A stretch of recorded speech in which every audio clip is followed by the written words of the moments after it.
കഴിഞ്ഞ ദിവസം തൃശൂരിലെ ഒരു ഷോപ്പിംഗ് മാളിൽ ഭക്ഷണം തൊണ്ടയിൽ കുടുങ്ങി ഒരു യുവ ഡോക്ടർ മരണമടഞ്ഞു. അപകടമുണ്ടായി 20 മിനിറ്റ് കൊണ്ട് തന്നെ അവരെ അടുത്തുള്ള ആശുപത്രിയിൽ എത്തിച്ചുവെങ്കിലും ഡോക്ടർ മരണപ്പെടുകയാണുണ്ടായത്. ശ്വാസനാളത്തിൽ ഭക്ഷണമോ മറ്റു കരവസ്തുക്കളോ കുടുങ്ങിയാൽ ഉടനടി ചെയ്യേണ്ട ഫസ്റ്റ് എയ്ഡ് ചികിത്സ ഏറ്റവും നന്നായി അറിവുള്ള ഒരു ഡോക്ടർക്ക് തന്റെ അറിവ് കൂടെയുണ്ടായിരുന്ന ഭർത്താവിനെ പോലും ധരിപ്പിക്കുവാനോ സ്വയം രക്ഷപ്പെടുവാനോ സാധിച്ചില്ല. നാളെ ഈ അപകടം നിങ്ങൾക്കോ നിങ്ങളുടെ പ്രിയപ്പെട്ടവർക്കോ ഉണ്ടാകാം. ആ സമയം നിങ്ങൾ ഉടനടി കൊടുക്കുന്ന ഫസ്റ്റ് എയ്ഡ് ചികിത്സ രോഗിയെ ജീവിതത്തിലേക്ക് തിരിച്ചെത്താൻ സഹായിക്കുന്നു. തൊണ്ടയിൽ ഭക്ഷണം കുടുങ്ങിയാൽ ശ്വാസനാളം പൂർണ്ണമായും അടയുകയും രക്തത്തിൽ ഓക്സിജൻ കുറയുകയും ചെയ്യും. വെറും 4 മുതൽ 6 മിനിറ്റ് വരെ രോഗിയുടെ തലച്ചോറിലേക്ക് ഓക്സിജൻ എത്തിയില്ലെങ്കിൽ തന്നെ രോഗി കുഴഞ്ഞു വീഴുകയും തൽക്ഷണം മരണം സംഭവിക്കുകയും ചെയ്യും. നിങ്ങളുടെ മുന്നിൽ വെച്ച് ഒരാൾക്ക് ശ്വാസനാളത്തിൽ ഭക്ഷണമോ മറ്റോ കുടുങ്ങിയാൽ എമർജൻസിയായി ചെയ്യേണ്ട ഫസ്റ്റ് എയ്ഡ് എന്ത് എന്ന് എത്നി ഹെൽത്ത് ഇവിടെ വിശദീകരിക്കുന്നു. ഏവരും ഇത് നിർബന്ധമായും അറിഞ്ഞിരുന്നാൽ പലപ്പോഴും വിലപ്പെട്ട മനുഷ്യജീവനുകൾ രക്ഷിക്കാൻ സാധിക്കും. ഒരാളുടെ തൊണ്ടയിൽ ഭക്ഷണമോ മറ്റു ഖരവസ്തുക്കളോ ബ്ലോക്ക് ആയാൽ അവർക്കുടനെ സംസാരിക്കാനോ ശ്വാസമെടുക്കാനോ കഴിയില്ല. അവരുടൻ 2 കൈകളും കൊണ്ട് തൊണ്ടയിൽ ശക്തമായി അമർത്തിപ്പിടിക്കും. ചുമയ്ക്കാൻ പോലും സാധിക്കില്ല.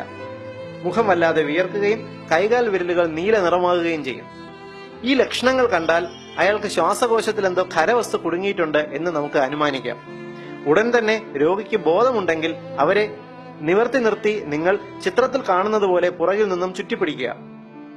വലത് കൈ മുറുക്കി രോഗിയുടെ നെഞ്ചിൻകൂടിന് താഴെയായി അമർത്തിപ്പിടിച്ച് നിങ്ങളുടെ ഇടത് കൈ വലത് കൈയിൽ മുറുക്കി പിടിച്ച് ഉള്ളിലേക്ക് ശക്തിയായി പ്രസ് ചെയ്യുക. 5 തവണ ഇങ്ങനെ പ്രസ് ചെയ്ത ശേഷം പുറകിൽ കൈപ്പത്തി കൊണ്ട് 5 തവണ അടിക്കുക. വീണ്ടും കൈകൾ മുറുക്കി നെഞ്ചിൽ ശക്തിയായി പ്രസ് ചെയ്യുക. നമ്മൾ ചെയ്യുന്ന ഈ പ്രവൃത്തിയിൽ ശ്വാസകോശം ശക്തിയായി ചുരുങ്ങി മുകളിലേക്ക് തള്ളാനും ഈ പ്രഷർ കൊണ്ട് ശ്വാസകോശത്തിൽ കുടുങ്ങിയിരിക്കുന്ന വസ്തു പുറത്തേക്ക് തെറിച്ചു പോകാനും സാധ്യതയുണ്ട്. തൊണ്ടയിൽ എന്തെങ്കിലും വസ്തു കുടുങ്ങിയെങ്കിലും രോഗിക്ക് സംസാരിക്കുവാനും ചുമയ്ക്കുവാനും സാധിക്കുന്നുവെങ്കിൽ അവരോട് ശക്തിയായി ചുമയ്ക്കാൻ ആവശ്യപ്പെടുക. ശ്വാസകോശത്തിലുള്ള സാധനം ശ്വാസനാളത്തെ പൂർണ്ണമായും ബ്ലോക്ക് ചെയ്യാത്ത ഇതുപോലുള്ള സാഹചര്യങ്ങളിൽ രോഗി ശക്തിയായി ചുമയ്ക്കുമ്പോൾ തന്നെ ഖരവസ്തു പുറത്തേക്ക് തെറിച്ചു പോകും. ഇത്തരം കേസുകളിൽ യാതൊരു കാരണവശാലും അവരുടെ മുതുകിൽ അടിക്കരുത്.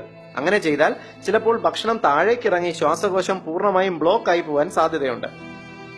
ഈ ഫസ്റ്റ് എയ്ഡ് ഇൻഫർമേഷൻ എല്ലാവരും ഷെയർ ചെയ്ത് പ്രചരിപ്പിച്ച് നമ്മുടെ സമൂഹത്തെ ബോധവൽക്കരിക്കുക. ഇനി ഒരു വിലപ്പെട്ട ജീവൻ പോലും ഇതുപോലുള്ള അപകടത്തിൽ മരണപ്പെടാതിരിക്കട്ടെ. പൊതുസമൂഹത്തിന് ഏറ്റവും ഉപകാരപ്രദമായ ഈ ഹെൽത്ത് ഇൻഫർമേഷൻ നിങ്ങൾക്കായി അവതരിപ്പിച്ചത് ethnihealthcode.com.